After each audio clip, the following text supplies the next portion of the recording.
Dobré ránko, dneska je pondelok 1. septembra. Ja som pred chvíľou zaviedla našu Nelinku do novej škôlky. Ona chodila už predtým do škôlky, predtým rok, ale do inej, pretože do našej spádovej ju nezobrali vtedy. A tento rok sa to už podarilo, tak dúfam, že sa jej v novej škôlke bude páčiť tak ako v tej predtým. Pani učiteľky vyzerajú byť milé, sympatické, takže a ona tam išla aj s dobrou náladou, takže verím, že bude všetko v poriadku. No a my sme s Olinkom dnes ešte doma, lebo v podstate oficiálna škôlka sa mu začína až zajtra. Aha, som si myslela, že sa mi zamotal, ale on to len drží. Tie jeho šnúrky obľúbené, vodítko, hej, to je top. No, my sme s Olinkom dneska ešte doma, lebo dnes majú iba také slavnostné otvorenie tej školy, školy. To je spojená škôlka so školou, tá špeciálna. Na to slavnostné otvorenie sme tam nešli, lebo v podstate je to len taká hodinka ako nejakého príhovoru a tak ďalej, takže to sme absolvovali minulý rok a ja som potrebovala ísť dnes s Nelkou do tej novej škôlky, manžel je v práci, takže to by sme ani logisticky nejako nedali. Nevedela by som byť na dvoch miestach súčasne. A tak som dneska Oliho ešte nechala doma, pani učiteľky s tým boli v pohode a od zajtra sa už začína teda aj jemu škôlka, posledný rok.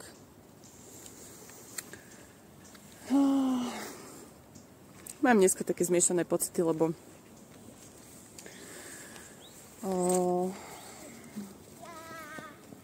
dnes je ten deň, kedy Oliverko za normálnych okolností, keby bolo všetko v poriadku, tak by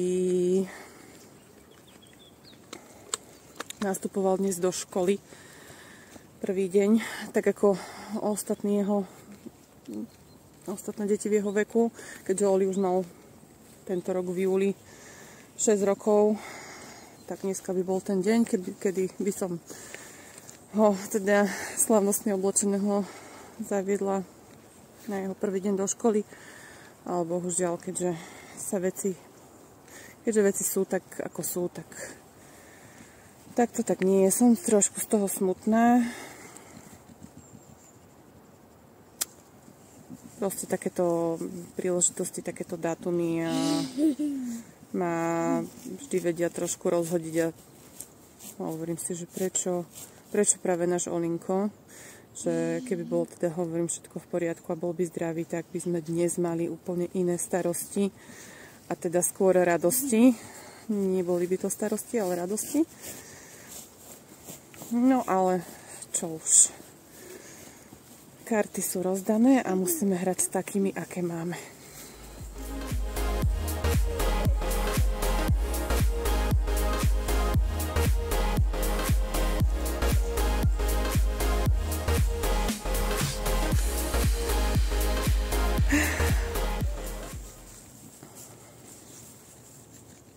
Aké ste mali leto?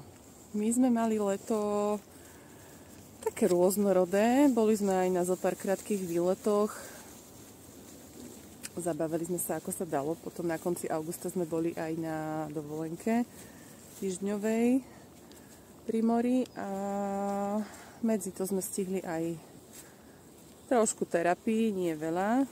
Olinko začal chodiť k špeciálnej pedagogičke do jedného centra. Chodil tam predtým aj na fyzioterapiu. Oni tam toho majú viacej. Tam sa mu nepáčilo.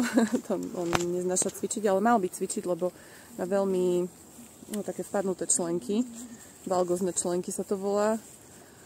A mal by cvičiť, ale tam sa jedoval, to sa mu nepáčilo, takže od toho sme upustili a snažím sa s ním cvičiť doma. Hej. Keď si spomeniem a keď máme obidvaja náladu, tak sa trošku snažíme. No, tieto zábery budú úžasné, jak mi stále padá telefón. Mám dva psy v ruke veľké, Olinka musím sledovať a do toho sa snažím natáčať, takže asi tak. No ale začal tam teda chodiť k tej špeciálnej pedagogičke a tam to sa mu veľmi páči, tam chodí rád. Bol tam zatiaľ teraz v lete len 2-3 krát a budeme pokračovať teraz aj cez školský rok. Zatiaľ 1-krát týždenne po škôlke. Kľudne by sme mohli chodiť aj častejšie, aj každý deň ideálne, alebo aspoň každý druhý, ale finančne by sme to nedali, lebo však tie ceny poznáme, aké sú za terapie a za takéto veci, takže to by sa mesačne vyšplhalo určite aj niekoľkým tisícom. Takže zatiaľ to necháme raz týždenne.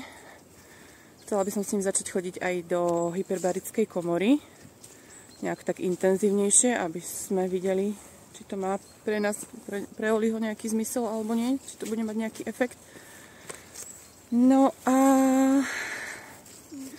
stihli sme v lete aj nejakých doktorov pobehať. Oli bol u pedopsychiatričky v Martine. Boli sme 2-krát na gastroenterológii a 3-krát u zubárky. Raz teda na začiatku leta na preventívke a potom 2-krát na ošetrení. To vám potom poviem v samostatnom asi videu. Neviem, či to zahrniem do tohto videa, alebo asi to dám do samostatného. Trošku také krátke rozprávanie o tom, ako Oli zvládol zubára, tie ošetrenia. Takže naše leto bolo takéto rôznorodé a veľmi rýchlo to ubehlo. Ja som sa na začiatku leta prázdnin trošku zhrozila, že čo teraz tie 2 mesiace budeme robiť, ale rýchlo to ubehlo a je mi veru už aj ľúto. Ja mám vždycky takú nostalgiu proste na jeseň, keď sa začína ten september, jeseň, už listy pomaly začínajú niektoré opadávať, tak je to také, že vždy mám, neviem, mám to také spojené s takými pocitmi, že niečo sa končí, niečo proste, leto je fuč. Sice babie leto, keď je krásne, tak to je super. To je super čas, aj s deťmi vonku a tak. Ale neviem. Ja mám tieto pocity, že sa niečo končí nie na konci roka, v decembri, ale vždycky takto na jeseň, v tom septembri. Neviem, prečo to takto mám. Napíšte mi, či to máte niekto podobne.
Oli, poď.